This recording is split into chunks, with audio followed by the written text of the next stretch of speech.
नमस्कार विद्यार्थी मित्रांनो.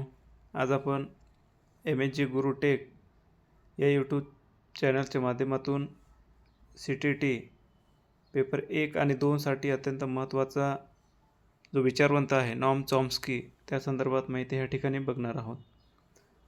बघा, त्या नॉम चॉम्स्की संदर्भात जर संक्षिप्त इतिहास बघितला तर त्याचं पूर्ण नाम अवराम नॉम चॉम्स्की. जन्म झालेला आहे 7 डिसेंबर 1928 अमेरिकेमध्ये. त्याचं विशेष क्षेत्र किंवा ज्या क्षेत्रामध्ये त्यांनी काम केलेलं आहे असं लिंग्विस्टिक्स म्हणजे भाषाविज्ञान, मनोविज्ञान आणि दर्शन. आता नॉम चॉम्स्कीला प्रसिद्धी ही कुठून मिळाली किंवा त्याला कशाचं जनक म्हणून संबोधलं जातं, तर बघा, त्याला आधुनिक भाषाविज्ञानाचे जनक म्हणून संबोधलं जातं, फादर ऑफ मॉडर्न लिंग्विस्टिक्स. आता त्यांनी जे प्रमुख विचार लोकांसमोर मांडलेले आहे किंवा बालकांचा विकास हा कोणकोणत्या पद्धतीने होतो, तर त्यामध्ये पहिला जो विचार आहे, नॉम चॉम्स्कीने व्यवहारवाद स्किनर म्हणजे जो व्यवहारवाद स्किनरने मांडला होता त्या गोष्टीला त्यांनी विरोध केला आणि असं सांगितलं आहे की उन्होंने बताया म्हणजे चॉम्स्की ने कि भाषा केवल अनुकरण से नहीं सीखी जाती, भाषा सीखने की क्षमता जन्मजात होती है. म्हणजे जे स्किनरने सांगितलं की व्यवहारवादातून किंवा एखादी प्रयोगाच्या माध्यमातून एखादी क्रिया केल्यानंतर त्या ठिकाणी बालक हा शिकत असतो ट्रायल अँड एरर पद्धतीने. परंतु ह्या सगळ्या गोष्टीला नॉम चॉम्स्कीने विरोध करून सांगितलं की भाषा ही जन्मजात म्हणजे ज्या घरामध्ये जो बालक जन्माला येतो तिथून हा मुलगा शिकत राहतो, त्याला कोणी शिकवण्याची गरज नाही, तर तो कोणाचं तरी करून अनुकरणाच्या माध्यमातून हा मुलगा शिकत असतो आणि त्या पद्धतीने शिकल्यावर त्याचे जी कॉग्निटिव्ह डेव्हलपमेंट आहे, भाषा विकास हा जास्त होत असतो. आता बघा, नॉम चॉम्स्की जो सिद्धांत मांडलेला आहे त्याला तुम्ही लक्षात ठेवण्यासाठी लाड असं लक्षात ठेवायचं. म्हणजे आपण मुलाचे जे लाड पुरवतो म्हणजे काय, LAD लैंग्वेज एक्विजिशन डिवाइस, ये एक जन्मजात मानसिक संरचना है. बच्चे इसी के कारण बहुत कम समय में भाषा सीख लेते. म्हणजे लहान असताना आपण मुलाला लाड पुरवतो, ते लाड कसे पुरवतो, जन्मापासून पुरवतो. तर असं जर तुम्ही लक्षात ठेवलं तर तुम्हाला नॉम चॉम्स्कीने काय पुरवले, लाड पुरवले. LAD म्हणजे त्याचा फुल फॉर्म आहे लँग्वेज ॲक्विजिशन डिवाइस, तर तुमच्या लक्षात राहील. त्यानंतर त्यांनी युनिव्हर्सल ग्रामर म्हणजे सार्वभौमिक व्याकरणाची ही संकल्पना मांडलेली आहे.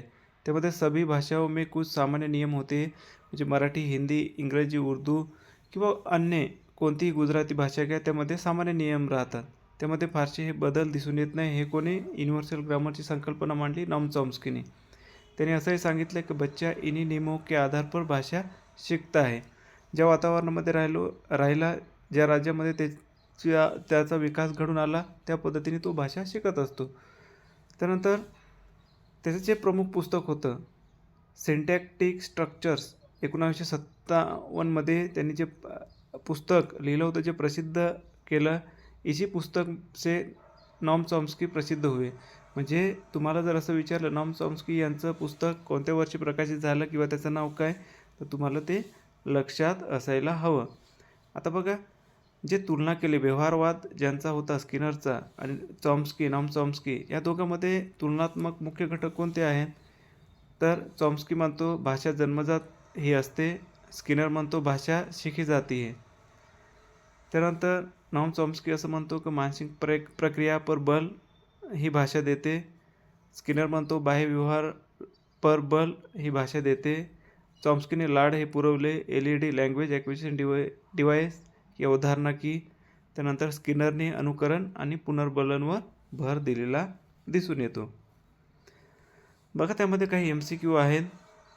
नॉम चॉम्स्की की सिद्धांत से संबंधित आहे. आताच आपण बघितलं जन्मजात भाषा सिद्धांत, इनेट. त्यानंतर लाड का पूरा नाम क्या है, म्हणजे कोण लाड पुरवतो, नॉम चॉम्स्की. त्याचं पूर्ण रूप आहे लँग्वेज एक्विजिशन डिवाइस. त्यानंतर चॉम्स्की के अनुसार भाषा सीखने की क्षमता होती है, बघा, इनेट जन्म से. त्यानंतर त्याचं जे पुस्तक होतं त्याचं नाव काय आहे, सिंटॅक्टिक स्ट्रक्चर्स. हे कोणाचं पुस्तक आहे, नॉम चॉम्स्की यांचं. कधी प्रकाशित झालं तर 1957.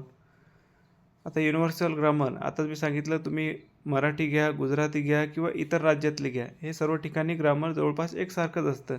यूनिवर्सल ग्रामर का संबंध किससे है, सभी भाषाओं के सामान्य नियमों से.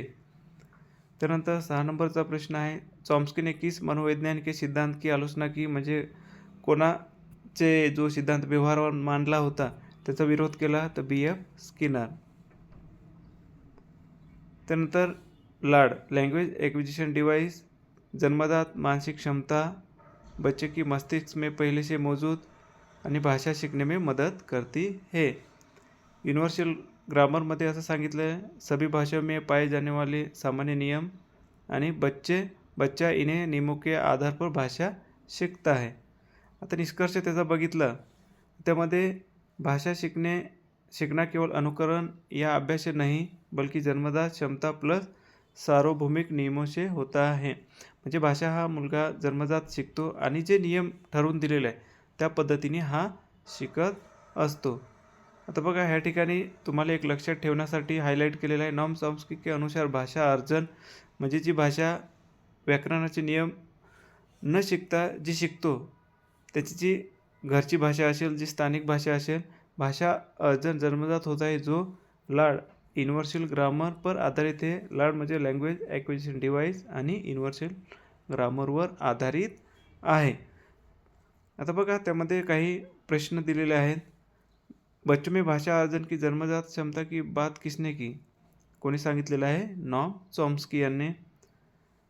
लाड कोणी पुरवलेले आहेत, लँग्वेज ॲक्विजिशन डिवाइस की संकल्पना किससे संबंधित है, तर जन्मजात भाषा सिद्धांत से. यूनिवर्सल ग्रामर का अर्थ काय आहे, तर सभी भाषाओं में पाए जाने वाले सामान्य नियम, यूनिवर्सल ग्रामर का अर्थ है. त्यानंतर नॉम चॉम्स्की ने किस सिद्धांत की आलोचना की, कोणाला त्या ठिकाणी त्यांनी विरोध केलेला आहे, तर व्यवहारवादी कोण आहे, त्याचे उद्गाता स्किनर. चॉम्स्की के अनुसार बच्चा भाषा शिकता है जन्मजात प्लस वातावरण से, म्हणजे ज्या ठिकाणी तो राहतो त्या पद्धतीने हा भाषा शिकत असतो. सिंटॅक्टिक स्ट्रक्चर्स पुस्तक किस वर्ष प्रकाशित हुई, तर ते 1957 मध्ये. त्यानंतर निम्न में से कौन सा कथन चॉम्स्की के सिद्धांत से मेल खाता है, बच्चा सक्रिय शिक्षार्थी है. आता तुम्हाला हे अशा पद्धतीने 4-5 प्रश्न विचारले जातात. आता त्यामध्ये असर्शन ए आहे, बच्चे कम समय में जटिल वाक्य बोल लेते हैं, तर ते बरोबर आहे. उनके पास लाड होता है, लँग्वेज ॲक्विजिशन डिवाइस, म्हणजे हे दोघं बरोबर, ए और आर दोनों सही है और आर सही व्याख्या ए की करता है. बघा विद्यार्थी मित्रांनो, ह्या अशा पद्धतीने तुम्हाला एकदम कमी मिनिटामध्ये जास्त संकल्पना स्पष्ट होईल अशा पद्धतीने हा आपण व्हिडिओ बनवलेला आहे. त्यामुळे आपल्या मित्रापर्यंत हा व्हिडिओ शेअर करा, जेणेकरून त्यांना पण त्याचा फायदा होणार आहे. धन्यवाद.